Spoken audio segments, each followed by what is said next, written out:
Friends, నేను మీ సాయి మల్లేష్ మాట్లాడుతున్నాను. ముందుగా మా ఛానల్ సబ్స్క్రైబ్ చేసి లైక్ చేసి షేర్ చేయండి. అదేవిధంగా హైదరాబాద్లో కానీ హైదరాబాద్ పరిసర ప్రాంతాల్లో కానీ స్థలం కొనాలనుకున్నా అమ్మాలనుకున్నా ఇందులో ఉన్న కాంటాక్ట్ నెంబర్ని సంప్రదించగలరు. ఓకే ఫ్రెండ్స్, ఈరోజు వార్తల్లోని ముఖ్యాంశాలు తెలుసుకుందాం. ఈనాడు దినపత్రిక చెప్పేవన్నీ అబద్ధాలే, మోడీ కేసీఆర్ చెప్పేవన్నీ అబద్ధాలే, 10 ఏళ్లుగా రెండు పార్టీలు రాష్ట్రానికి చేసిందేమీ లేదు, మెదక్ ప్రాంతంలోని పరిశ్రమలు ఇందిరాగాంధీ తెచ్చినవే, ఆ నియోజకవర్గ ప్రచార సభల్లో ముఖ్యమంత్రి రేవంత్ రెడ్డి. ప్రధాని మోడీ, సీఎం కేసీఆర్లు గత 10 ఏళ్లలో చేసిందేమీ లేకున్నా మళ్ళీ ఓట్లు వేస్తే అభివృద్ధి చేస్తామంటూ అబద్ధాలు చెబుతున్నారని సీఎం రేవంత్ రెడ్డి విమర్శించారు. శనివారం మెదక్లో లోక్సభ అభ్యర్థి నీలం మదకు మద్దతుగా నిర్వహించిన ర్యాలీలో సీఎం పాల్గొన్నారు. ఈ సందర్భంగా నిర్వహించిన రోడ్ కార్నర్ మీటింగ్లో ఆయన ప్రసంగించారు. 1999 నుంచి 2024 వరకు భాజపా బారాస చేతుల్లోనే మెదక్ లోక్సభ నియోజకవర్గం ఉంది. ఈ రెండు పార్టీల అభ్యర్థులే మెదక్లో గత 25 ఏళ్లుగా ఎంపీలుగా నెగ్గారు. అంతకుముందు ఇందిరాగాంధీ ఎంపీగా ఉన్నప్పుడు మెదక్కు తెచ్చిన పరిశ్రమలు తప్ప ఆ తర్వాత 25 ఏళ్లలో ఈ ప్రాంతానికి ఏమైనా వచ్చాయా?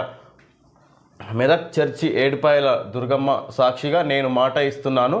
ఆగస్టు 15లోగా పంట రుణమాఫీ చేసే బాధ్యత నాది. వచ్చే పంట సీజన్లో ధాన్యానికి 500 రూపాయల బోనస్ ఇచ్చి కొనే పూచి కూడా నాదే. 20 మంది కాంగ్రెస్ ఎమ్మెల్యేలు టచ్లో ఉన్నారని కేసీఆర్ అంటున్నారు. కాంగ్రెస్ పని అయిపోయింది అంటున్నారు. అది అంత సులభం కాదు. కాంగ్రెస్కు కాపలా ఉన్నదెవరో తెలుసా? మర్యాదగా ఉండటానికి నేను జైపాల్ రెడ్డిని, జానారెడ్డిని కాదు, సీఎం రేవంత్ రెడ్డి. మెదక్ సభలో ప్రసంగిస్తున్న సీఎం రేవంత్ రెడ్డి చిత్రంలో మంత్రులు దామోదర్ రాజనరసింహ, శ్రీనివాసరెడ్డి, కొండా సురేఖ, ఎంపీ అభ్యర్థి నీలం మధు, ఎమ్మెల్యే రోహిత్ రావు తదితరులు. ఇక్కడ ఈ విధంగా 10 ఏళ్ళు రాష్ట్రాల్లో కేంద్రంలో అధికారంలో ఉన్నది బీజేపీ, బీఆర్ఎస్లో. అప్పటి నుంచి కూడా ఇక్కడ మెదక్ ఎంపీగా కొనసాగుతుంది బీజేపీ, బీఆర్ఎస్కి సంబంధించిన అభ్యర్థులే అన్నట్టుగా ఇక్కడ సీఎం రేవంత్ రెడ్డి ఆ ఏరియాను ఉద్దేశించి నీలం మధు నియోజకవర్గ ఎంపీ అభ్యర్థికి ప్రచార సభల్లో ఈ విధంగా సీఎం రేవంత్ రెడ్డి మాట్లాడడం జరిగింది. ఇక్కడ అభివృద్ధి ఏం జరగలేదు, అప్పుడు ఇందిరమ్మ ఈ ప్రధానిగా ఉన్నప్పుడు ఏర్పాటు చేసిన పరిశ్రమలు తప్ప దాని తర్వాత ఒక్క పరిశ్రమ ఏర్పాటు అవ్వలేదు, అభివృద్ధి ఏం జరగలేదు అన్నట్టుగా ఉద్దేశించి బీఆర్ఎస్ బీజేపీని విమర్శించి మాట్లాడడం జరిగింది. ఈ విధంగా సీఎం రేవంత్ రెడ్డి ఉన్నది. ఇక్కడ సీఎం రేవంత్ రెడ్డి, నేను రేవంత్ రెడ్డిని అంత ఈజీగా గవర్నమెంట్ పడగొట్టే అవకాశం ఉండదు అన్నట్టుగా సీఎం కేసీఆర్ను ఉద్దేశించి రేవంత్ రెడ్డి ఈ విధంగా విమర్శించడం జరిగింది. హస్తం పార్టీకి సిపిఐ మద్దతు పలంచిన డిప్యూటీ సీఎం బట్టి చర్చలు. కాంగ్రెస్లో చేరడం లేదు, ఎమ్మెల్యే ప్రకాష్ గౌడ్ ప్రకటన. హన్మకొండ జిల్లా కమలాపూర్ మార్కెట్ యార్డులో వర్షానికి కొట్టుకుపోయిన ధాన్యాన్ని ట్రాక్టర్ బ్లేడ్తో తిరిగి కుప్పగా పోస్తున్న రైతు. మండు వేసవిలో ముంచెత్తిన వాన, పలు జిల్లాల్లో భారీ వర్షాలు, మార్కెట్ యార్డుల్లో తడిసి ముద్దైన ధాన్యం, వరి, మొక్కజొన్న, నువ్వుల పంటలకు నష్టం. 10 ఎకరాల్లో నేలరాలిన మామిడి. నష్టంపై నివేదిక కోరిన వ్యవసాయ శాఖ మంత్రి తుమ్మల.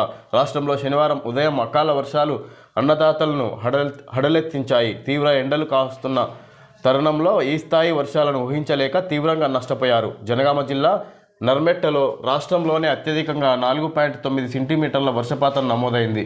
సిద్దిపేట జిల్లా మద్దూరు మండలంలో 3.3, రంగారెడ్డి జిల్లా షేరిలింగంపల్లి మండలంలో 2.8 సెంటీమీటర్ల వర్షం కురిసింది. హైదరాబాద్, రంగారెడ్డి, మేడ్చల్, మల్కాజ్గిరి, హన్మకొండ, వికారాబాద్ జిల్లాల్లోనూ ఈదురుగాలులతో కూడిన భారీ వర్షాలు కురిశాయి.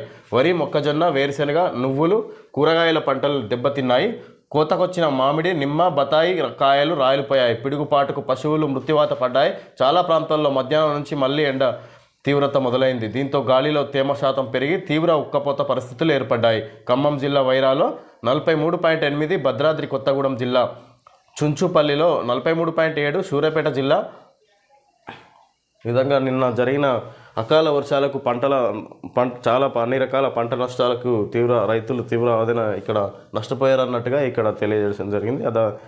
అకాల వర్షాలకు మార్కెట్ యార్డుల్లో ఉన్న వడ్లు, అదేవిధంగా మామిడి, వివిధ రకాల పంటలు నష్టపోయారన్నట్టుగా ఇక్కడ తెలుసుకోవచ్చు. బారాసలో అంతర్గత ప్రజాస్వామ్యం లోపించింది. ఎమ్మెల్యేల కేంద్రంగా రాజకీయాలతోనే ఈ పరిస్థితి. గుత్తా సుఖేందర్ రెడ్డి. రోడ్డు నిర్మాణంపై కాంగ్రెస్ బారాస శ్రేణుల ఘర్షణ. బారాస కార్యకర్త మృతి, 3 గాయాలు. గ్యారంటీల పేరిట కాంగ్రెస్ గారడి. అమలు చేయని ఆ పార్టీ నేతల్ని నిలదీయండి. సీఎం మాపై నిరాధార ఆరోపణలు చేస్తే సహించం. 25న రాష్ట్రానికి రానున్న అమిత్ షా, కిషన్ రెడ్డి. అసెంబ్లీ ఎన్నికల్లో కాంగ్రెస్ పార్టీ గ్యారంటీల పేరుతో ఓట్ల గ్యారంటీ చేసిందని భాజపా రాష్ట్ర అధ్యక్షుడు జి కిషన్ రెడ్డి విమర్శించారు. 100 రోజుల్లో అమలు చేస్తా చేస్తామని చెప్పిన గ్యారంటీలను గాలికి వదిలేసిన కాంగ్రెస్కు లోక్సభ ఎన్నికల్లో ఓటు అడిగే హక్కే లేదన్నారు. లోక్సభ ఎన్నికల షెడ్యూల్ వస్తుందని తెలిసి 100 రోజుల్లో ఎందుకు అమలు చేయలేదని ప్రశ్నించారు. ఆగస్టు 15వ తేదీకి అమలు చేస్తామంటూ స్థానిక సంస్థల ఎన్నికల పబ్బం కూడా గడుపుకోవాలని కాంగ్రెస్ ప్రయత్నిస్తుందన్నారు.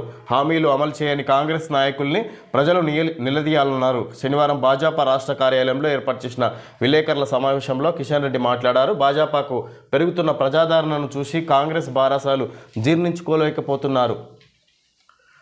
కవితకు బెయిల్ ఇప్పించేందుకు భాజపా 5 సీట్లను సుపారీగా తీసుకుంటుందంటూ సీఎం రేవంత్ రెడ్డి దుష్ప్రచారం చేస్తున్నారని విమర్శించారు. ఈ విధంగా కాంగ్రెస్ గ్యారంటీల పేరిట కాంగ్రెస్ గారడి మోసం ప్రజలను మభ్యపెడుతుందన్నట్టుగా కిషన్ రెడ్డి మీడియా సమావేశంలో ఈ విధంగా తెలియజేశారు. ఆ ఎన్నికల కోడ్ వస్తుందన్న విషయం తెలిసి ముందే ఎందుకు రుణమాఫీ చేయలేదు, పంట సబ్సిడీకి సంబంధించి ముందే ఎందుకు ఇవ్వలేదు అన్నట్టుగా ఇక్కడ కిషన్ రెడ్డి కాంగ్రెస్ ప్రభుత్వాన్ని ప్రశ్నించడం జరుగుతుంది. మిర్యాలగూడ నుంచి సిద్దిపేట వరకు ఏప్రిల్ 22న ప్రారంభం, మే 10న ముగింపు. ఆఖరి రోజు భారీ బహిరంగ సభ. కేసీఆర్ బస్సు యాత్ర షెడ్యూల్ ఖరారు. లోక్సభ ఎన్నికల ప్రచారంలో భాగంగా భారత అధినేత మాజీ ముఖ్యమంత్రి కేసీఆర్ బస్సు యాత్ర షెడ్యూల్ ఖరారైంది. రాష్ట్రంలోని అన్ని పార్లమెంటు నియోజకవర్గాల్లోనూ కేసీఆర్ ప్రచారం ఉండేలా బస్సు యాత్ర రూట్ మ్యాప్ రూపొందించారు. ఈ నెల 22న నల్గొండ లోక్సభ నియోజకవర్గం పరిధిలోని మిర్యాలగూడలో ప్రారంభమవుతుంది. రోజు ఉదయం పొలంబాట కార్యక్రమం ఉంటుంది. ప్రతి నియోజకవర్గంలోనూ ఉదయం పర్యటనలో స్థానిక నాయకులు, కార్యకర్తలతో కేసీఆర్ ప్రత్యేకంగా సమావేశమవుతారు. అసెంబ్లీ ఎన్నికల్లో ఓటమి తర్వాత నైరాశ్యంలో ఉన్న శ్రేణుల్లో పునరుత్తేజం నింపడంలో ఈ సమావేశాలు దోహదపడతాయని పార్టీ వర్గాలు భావిస్తున్నాయి. సాయంత్రం వేళల్లో కనీసం 2 నుంచి 3 ప్రాంతాల్లో రోడ్ షోల్లో కేసీఆర్ పాల్గొంటారు. ప్రజలను ఉద్దేశించి కార్నర్ మీటింగ్లలో ప్రసంగిస్తారు. అనంతరం బారాస నాయకులు, కార్యకర్తల ఇళ్లల్లోనే బారాస అధినేత, ఇతర నాయకులు బస చేస్తారు. వచ్చే నెల మే 10న మెదక్ జిల్లా సిద్దిపేటలో భారీ బహిరంగ సభ నిర్వహించాలని నిర్ణయించారు. ఈ విధంగా మిర్యాలగూడ నుంచి సిద్దిపేట వరకు ఏప్రిల్ 22న ప్రారంభం, మే 10న ముగింపు. ఆఖరి రోజు భారీ బహిరంగ సభ. కేసీఆర్ బస్సు యాత్ర షెడ్యూల్ ఖరారైనట్టుగా వివిధ ప్రాంతాల్లో ఇక్కడ బస్సు యాత్రలు చేస్తూ కార్నర్ మీటింగ్లు ఏర్పాటు చేసే ఉద్దేశం ఉన్నట్టు కేసీఆర్ ప్రచారంకి సంబంధించి వివిధ రకాల కార్యక్రమాలు ఇక్కడ సిద్ధం చేసి ఉన్నట్టుగా ఇక్కడ సమాచారం. దానికి సంబంధించి ఇక్కడ బస్సు యాత్ర ఆఖరి రోజున భారీ బహిరంగ సభ ఏర్పాటు చేసి అక్కడ ఈ విధంగా ఎన్నికలకు సంబంధించి ప్రచారాన్ని కొనసాగించాలనుకుంటున్నారు కేసీఆర్. మేడిగడ్డను గుత్తేదారే యథాస్థితికి తేవాలి.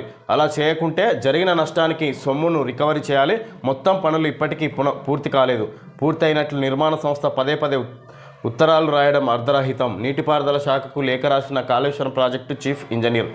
మేడిగడ్డ బ్యారేజ్ పని పూర్తయినట్లు నిర్ధారించే విషయంలో ఒప్పందంలోని ఏ నిబంధనను నిర్మాణ సంస్థ ఎల్ఎండ్టీ సంబంధిత ఎగ్జిక్యూటివ్ ఇంజనీర్ పాటించలేదు. బ్యారేజీ కుంగినప్పుడు తమ సొంత నిధులతో పునరుద్ధరణ పనులు చేస్తామని గత ఏడాది డిసెంబర్ 2న లేఖ రాసిన నిర్మాణ సంస్థ తర్వాత